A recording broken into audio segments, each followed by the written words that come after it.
Dear students, today let us learn bacteria and their relation to pathology. Okay.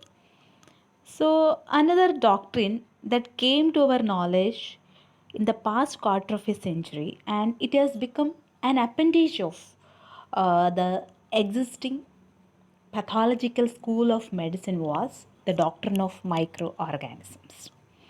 Okay, this particular system, when this particular doctrine, when it got emerged, so it seems to threaten the Hahnemannian school of thought, that is the dynamic doctrine propounded by Dr. Hahnemann. Disease is nothing more than the disturbance of the life force. Okay, but law in time, it resumes its equilibrium, and these all things, even this bacillus, many forms of the bacillus, and these all things, they come under the same law, even the law of similima and the law of potentiality. And this homeopathic remedy, it covers all the phenomena of the disease.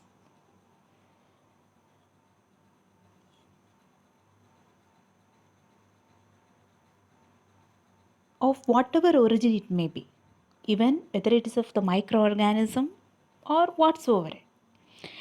The life principle restored, or when the pivotal life force comes back to its normalcy, it put an end to the existence of this disease force. And the existence of the microorganism is nothing but it's an expression of the perverted miasm. Okay, it's a proof. The presence of the microorganism is a proof that the miasms are working in the background. Okay, and these miasms, they exist in a latent stage even as their parents. Hmm? In their parents also, it may stay in a latent stage, and they are able to convey the disease from one generation to other generation. Hmm? And produce disease. Even the medium is a miasmatic production, that is a medium, that is fertile soil, which helps the microorganism to grow within an organism, is due to the miasm itself. So the medium for the microorganism is the miasmatic production. Okay, so this medium itself has got some disease producing powers. So please understand, microorganism, definitely they grow just because the presence of the perverted miasm within the organism. If miasms are not there in the organism, there is no chance for these microorganisms to grow there. Okay, so this microorganism, they have a capacity to produce a disease, and the medium of this microorganism, that is miasms, they are also having the disease producing powers. So this potential, so what is true of the chronic miasm, it's also true of the acute miasms. Okay, and when they exist in the latent stage, this microorganism also can exist into the latent stage, likewise the miasms, and it can also be toxic. Okay, and it has got the same potential as that of the miasms. And when this new doctrine about the doctrine of the microorganism emerged, what was the response of this physicochemical school? How they have responded to it? They have freely accepted. There was a free acceptance to the teaching of Dr. Koch and others. Okay, they have received it with a greater enthusiasm, and they had a false hope. They thought this medical profession, at least it has arrived to a stage wherein they have framed a method, hmm, where they could find the true remedial agent to combat the disease conditions, but they have failed, just like what had happened before, and to their followers, because there is only one way to study the disease. It's the method which is adopted by Dr. Hahnemann. Okay, and the vital principles which is there in the organism, it not only creates but it controls the organism also. Now, next question, that is whether these people, this news, the scientists, okay, whether do they accept, whether do they accept this vital force? Whether the scientists, do they accept the vital force? Yes, they say. It's a chemical entirely, okay? And there is nothing we can find beside that. That's what they say.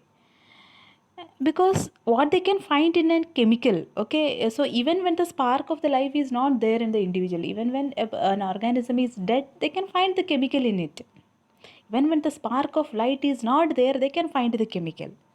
And we cannot demonstrate a life in a chemical thing, just like how we are not able to demonstrate the gravitation.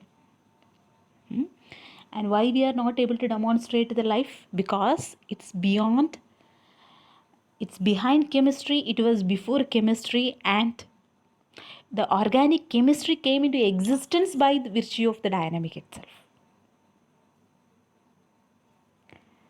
And how to study any science? So when we first begin to study any science, first we should look into the law which governs that particular scientific system, and we should strive to make the application and independent of it. We should be able to apply that particular law which governs that system. Whether we study the bacteria or the relationship or the disease process it produces, or the relationship between this disease process and bacteria, whatever we study, these things applies. Application of law. And there were some daring experimenters who tried to apply these elements, okay, some toxic elements. They tried to, there is a methodology, there is a practice based upon a zero, which is been used by zero therapeutists, okay, because they used tuberculinum, vaccinum, and diphtheria or any other viruses of commercial in use, okay, commercial in use, and they try to combat the disease process. And it was not based upon any law or any principle actually. Instead, what they have done is they have propounded a theory, and they have put every effort to substantiate it empirically. Okay. Whenever they find any bacillus, some newly discovered, if they are able to discover newly any bacillus, they immediately declare it as the causa morbi, and they try to kill that particular bacillus, thereby they were treating the disease also. So this was nothing but it is an epitome of that has been done throughout the world for the past 20 years, and there is no instances wherein they could reduce the mortality or the prevalence of the disease is also not reduced. What is the result of all such measures? Smallpox increased, and even it became epidemic. Tuberculosis, it multiplies day after day, and the public press publishes announcements of death of so many unfortunate victims, hmm, coming under this unscientific and unjustifiable empirism. They were nothing, they were talking about this ruined organism, and these organisms were weakened by these toxic elements.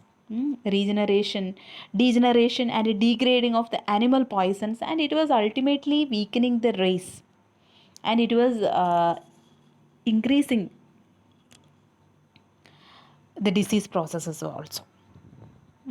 And some of the fearful conditions were also originated as a result of such practices. There is some skin eruptions, it starts appearing, and there were heart failure, malnutrition, non-assimilation, tuberculosis, and some post-diphtheric paralysis. But these all things were overlooked by many of those people. And what is the importance of laws in medical practice? There is a law which governs the life. There is a law which governs equally health in disease and cure also. Okay, And but the scientist, they doesn't seek or apply any law. Why so? Why so? If they do so, they would be upsetting. Okay, they would upset all the fine spun theories of the present and past centuries, and ultimately, it would be like revealing to the world the fact that they are neither the men of science nor the men of law. That's the reason they dare not to seek or apply any laws. And they were not ready to look deep enough to see the sin process or the miasmatic dynamics which was present everywhere, and it has been a mystery and the secret of all those disease process, and it was seen only by the followers of the Hahnemann.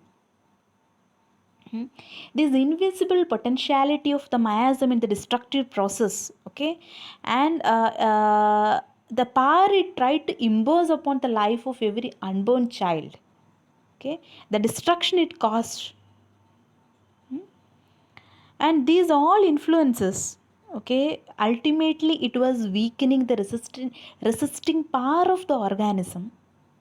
And what it was doing is, in which way it has affected affection of it upon the mankind, and in fact what was the effect of it was ultimately breaking down the resistant power of the organism, and it was forcing the organism to come under the false law. When the organisms functions under the false law, it was bringing all type of perversions, even to cell perversions and the cell change. So ultimately what happened, it resulted in the, okay, unformed and imperfect creations in utero, imperfect development in utero, okay. The perversions and imperfect development, it started in the uterus itself, and this cell perversions, it continued even after birth. It started generating the false process like tubercular process in all forms, wherein we could see the fine blending of the two chronic miasms, that is Zora and syphilis. Okay, and this is the reason why the disease attack should attack one person, not the other, and one family and not the other. Okay, this fine blending should happen. This fine blending of Zora and syphilis, it produces the tubercular process, and it produces the tubercular taints. Okay, and it not only furnish the soil for the germs, it father the germs also. And they are the propagators of the tubercular process and the tubercular bacilli in toto.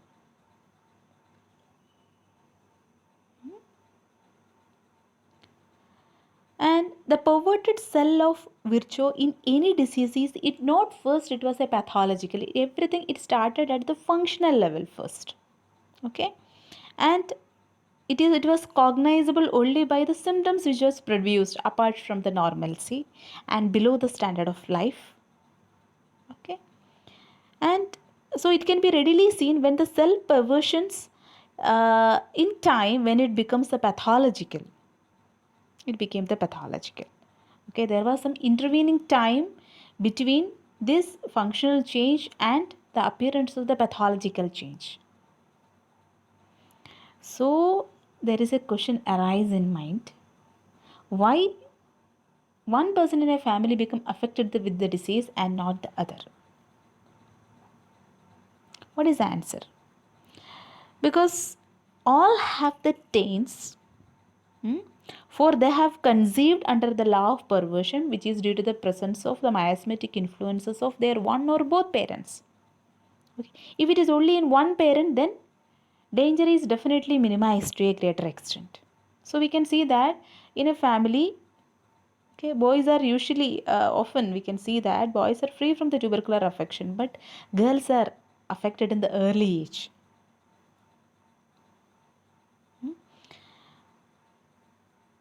But the disease is held back often by the natural physiological resistance in each organisms, because even if that particular taint is expressed in an organism, whether it has to be expressed in the form of the symptoms, it depends upon some other factors also, that is resistance of the organism to this particular miasmatic influence and other conditions like that is development of the health, strength, physical training, climate, diet, fresh air, etc. The circumstances, okay, diet, regimen, living standards, the influences under which, okay, they are surrounded by. So these all will be affecting the development of the disease process. When does a pathologist recognize a miasm? Okay, they recognize a miasm only when it really creates some pathological changes in them. If it is produced by, that is, miasm, sora or syphilis, when it appears in a tertiary stage, he cannot see any relationship what they bear each other. He cannot understand the relationship. He can only see some pathological changes. The potentiality of the life is seen in life functions, that is in the form of functions and functioning of the heart, in the respiratory movements, the circulatory process, cell constructions. But they do not discern it clearly in disease before the pathological changes appears. Professor Virchow, the father of cellular pathology, he has advanced the theory that the structural change began in the cell. There is no doubt, as far as it goes, cell is the functional unit of the body, organism. So the body is made up of the cells and their units. But as men of the science, we will ask, okay, this man of the science, for the sake of bringing out some points, what disturbs this little unit, the cell? How do the cells becomes diseased when there is no external apparent cause available? Why should the blood cells die or it get decreased or getting multiplied either locally or generally? And why should they pile up in the heaps and form some tumors and abnormal growth? And what is the power that is behind the cell change or behind the disturbance in the cell or the life perversions that is which affects different portions of the body? Bacteria is the answer. Now, if we carry the question further, from where does this bacteria emanate? Where is their parentage, their origin, their existence? So, is this question is answerable or unanswerable? Are they the product of inheritance or are they prehistoric? So, Professor Virchow, he has declared in a tubercular congress held in Berlin on May 27, 1899, he has declared openly that there is no evidence that tuberculosis is inherited, as I have never in the course of my microscopic examination found any traces of its presence in the unborn babes.